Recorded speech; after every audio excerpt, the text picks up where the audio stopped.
students, I am Kirtana. Welcome to online chemistry classes.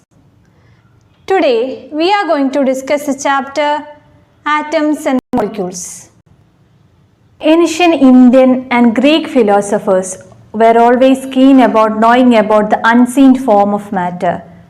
Maharishi Kanath, an Indian philosopher, he told that matter, when we divide it subsequently, a state will be reached when we cannot divide it further, and he called that state as Paramanu.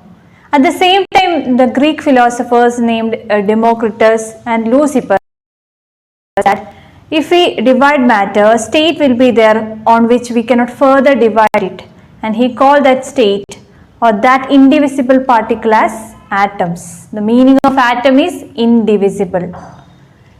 Later, the scientists, they found out about compounds, elements, the differences, etc. And they were keen about knowing why the elements combine to form compounds.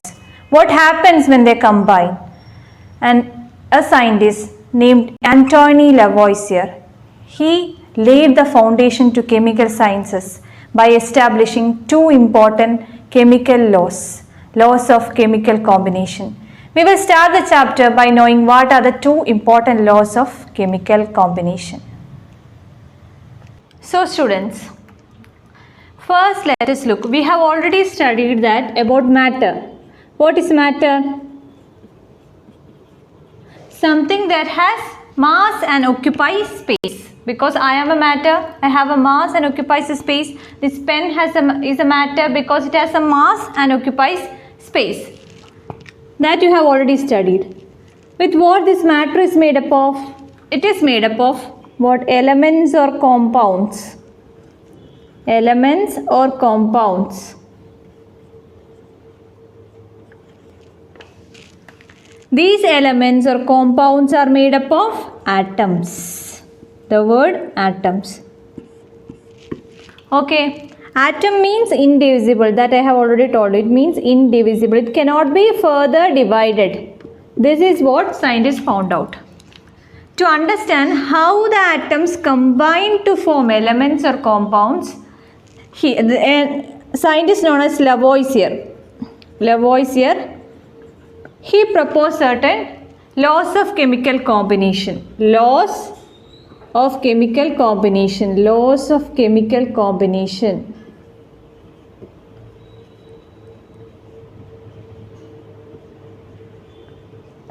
These different laws of chemical combination we are going to study now.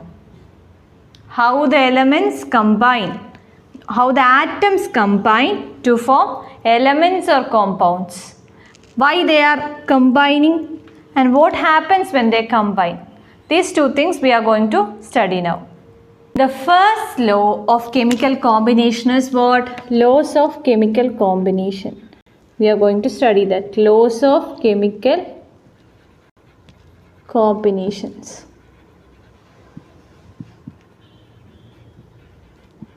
The first law is law of conservation of mass.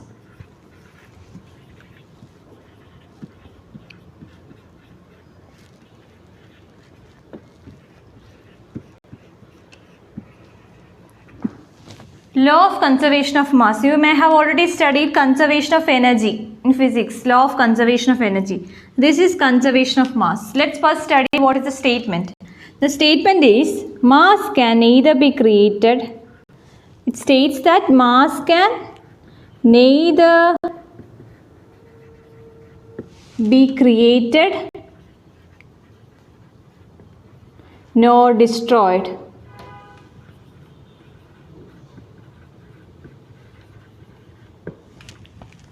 Neither be created nor be destroyed. We cannot create additional mass or we cannot destroy in a chemical reaction. This is the statement.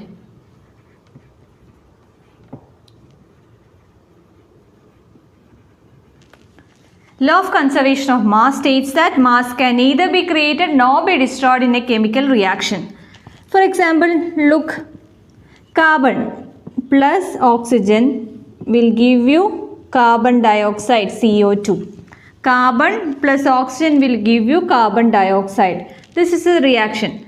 These two are called as what? They are the reactants. They are called the reactants. What react? They react and they form what? The product is the carbon dioxide. That is, if one carbon molecule react to form carbon dioxide, in carbon dioxide also there is only one carbon. Similarly, two oxygen molecule, 2O will react to form only 2 oxygen. That is, mass we cannot add. That is, one carbon will not produce 2 carbon. Similarly, this 2 oxygen will react and will not form 3 oxygen. Only, or we cannot reduce. That is, it cannot form CO. It will only form CO2. Mass can neither be created nor be destroyed. We cannot create mass or we cannot destroy a mass. If one molecule of carbon reacts, then in the product also there will be only one carbon. That is the meaning of mass can neither be created nor be destroyed in a chemical reaction. Mass will be same in the reactant side and in the product side. The mass will be same. This is the famous law of conservation of mass.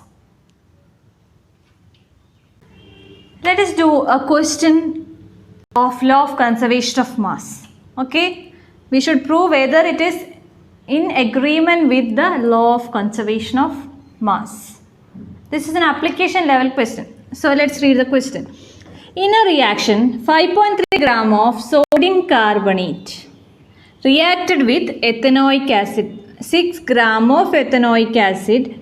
The product were 2.2 gram of carbon dioxide, 0.9 gram of water and 8.2 gram of sodium ethanoate. What are the reactants? What? Sodium carbonate. First is the reactant is sodium carbonate. It reacts with ethanoic acid. Ethanoic acid. We will study to write the formula in the coming classes. Okay, first you write sodium carbonate reacts with ethanoic acid, and what are the products? The products were carbon dioxide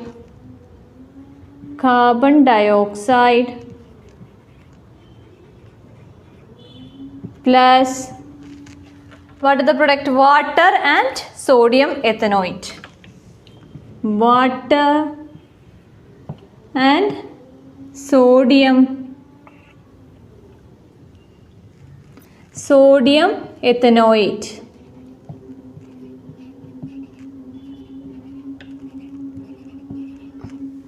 From the question we got like sodium carbonate will react with ethanoic acid, will give carbon dioxide plus water plus sodium ethanoate. Okay. Now look. 5.3 gram of sodium carbonate react with 6 gram of ethanoic acid. Here 5.3 gram. The reactants 5.3 gram of sodium carbonate they took and 6 gram of ethanoic acid. In the reactant side 5.3 gram and 6 gram. So what will be the total? 5.3 plus 6, 11.3. Okay. In the reactant sides the mass is 11.3 gram. Next look at the product side. What they got? 2.2 gram of carbon dioxide. 2.2 gram of carbon dioxide, 0.9 gram of water. 0.9 gram of water and 8.2 gram of sodium ethanoate. 8.2 gram. Let us look the total mass in the product, because we told in the law of conservation of mass that mass can neither be created nor be destroyed. So to check whether this is in agreement, this reaction is in agreement with the law of conservation of mass, we should add the total mass of the product side. That is 2.2 plus 0.9 plus 8.2. What we will get? This is also what? 11.3 gram. So So we can say that this reaction is in agreement with law of conservation of mass. That is, mass is neither created nor destroyed. 12.3 gram mass reacted, and in the product side we got the same 12.3 gram. When sodium carbonate reacts with ethanoic acid, we got carbon dioxide plus water plus sodium ethanoate, and this reaction is in agreement with the law of conservation of mass. Next law that we are going to study is what? Law of constant proportion. Second law is law of constant proportion. Law of constant proportion.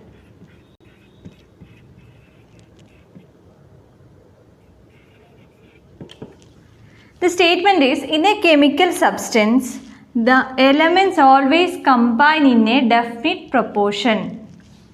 In a chemical substance, the law states that in a chemical substance,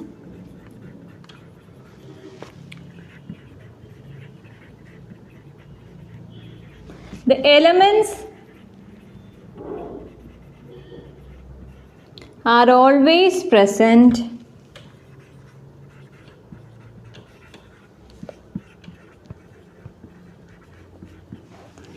in a definite proportion by mass or number. In a definite proportion by mass or number.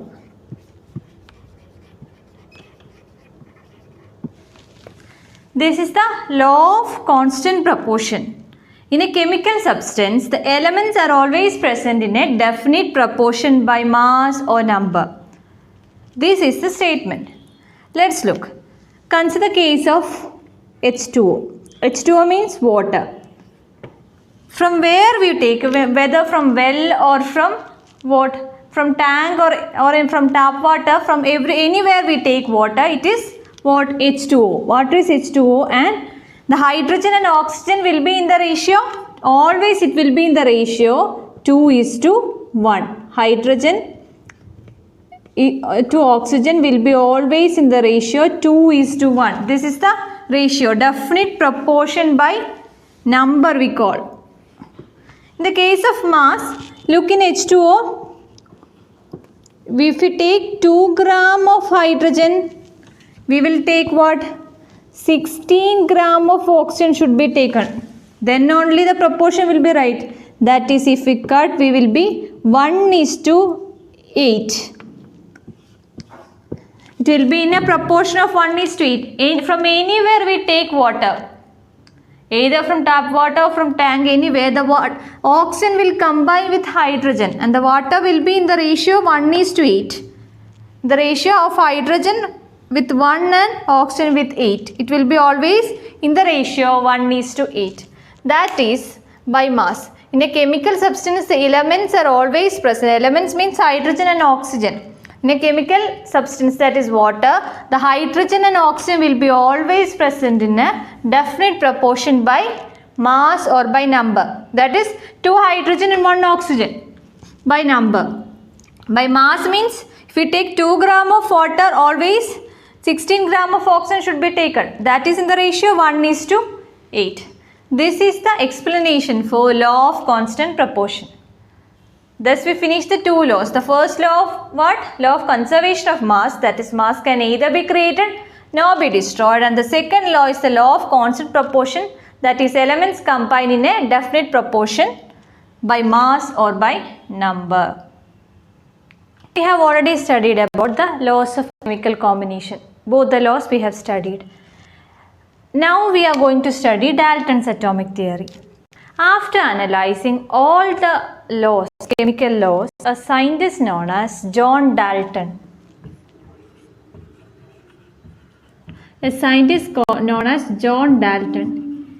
he proposed certain postulates.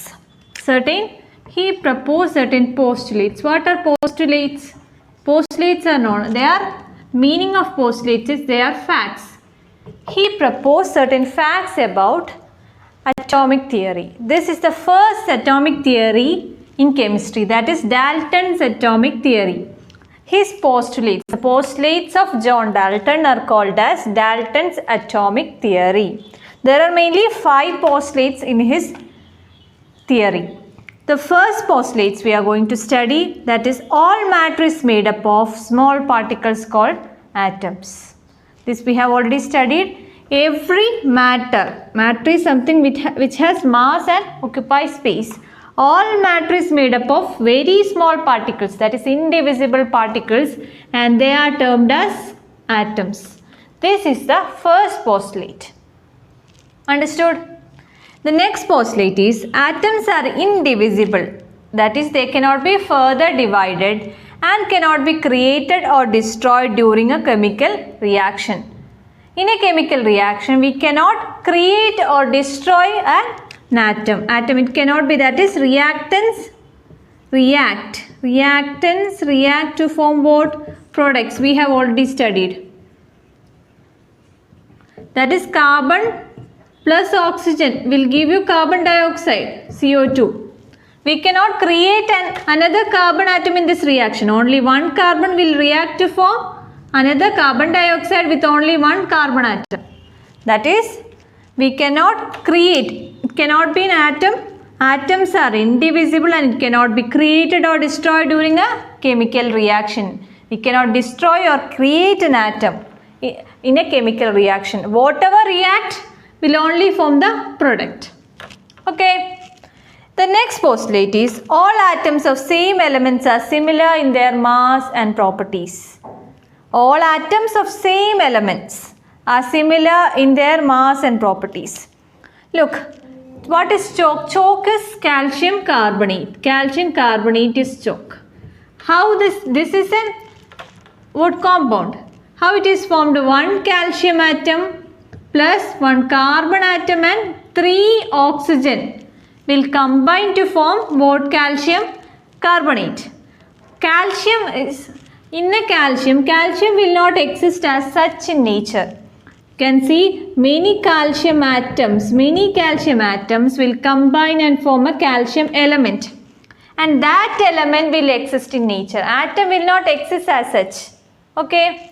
It will combine and form an element. That is this calcium. Said calcium, there are many calcium atoms. In a calcium element, there are many calcium atoms and they combine. And this one calcium element, one carbon and 3 oxygen will combine to form calcium carbonate.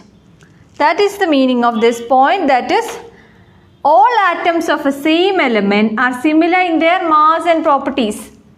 Okay. That is many calcium carbonate elements will combine and form what? A chalk piece. Okay. Next is atoms of different element are different in their mass and properties. You can see that calcium carbonate and also calcium oxide. In calcium carbonate, we can see that oxygen is combined as O3. But here you can see it is oxygen only. In different elements, that is atoms of different element are different in their mass and properties. That is the meaning. The next postulate is atoms combine in certain whole number ratios to form molecules. Different atoms, they combine in certain whole number ratios.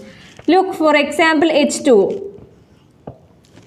Water will only combine the ratio 2:1. Hydrogen and oxygen will combine only in the ratio of 2:1. Then only it will be called as what? Water. If we combine an oxygen and a hydrogen, it will be OH only. It will not be water. So, atoms combine in certain whole number ratios to form molecules. Water molecule. If you want to form water molecule, then hydrogen and oxygen should combine in a ratio 2:1. Then only we can form what? Water molecule. That is the meaning of atoms combine in certain whole number ratio to form molecules. So look, these are the different postulates. Dalton's atomic theory. He proposed certain postulates or facts. They are all matter is made up of small particles called atoms.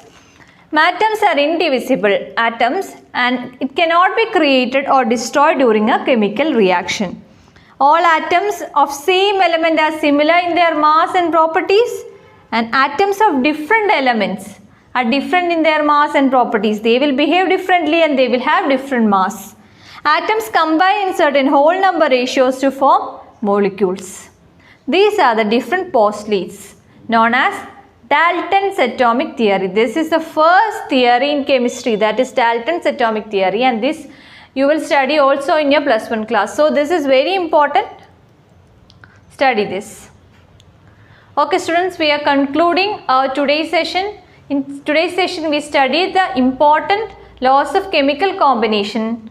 That is, first law is what? Law of conservation of mass. Second one was law of constant proportion.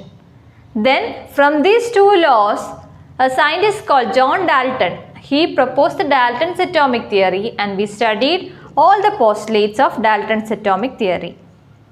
That's all for today. I hope you understand what I have taught. If you have any doubts, you can comment below. Thank you and have a nice day.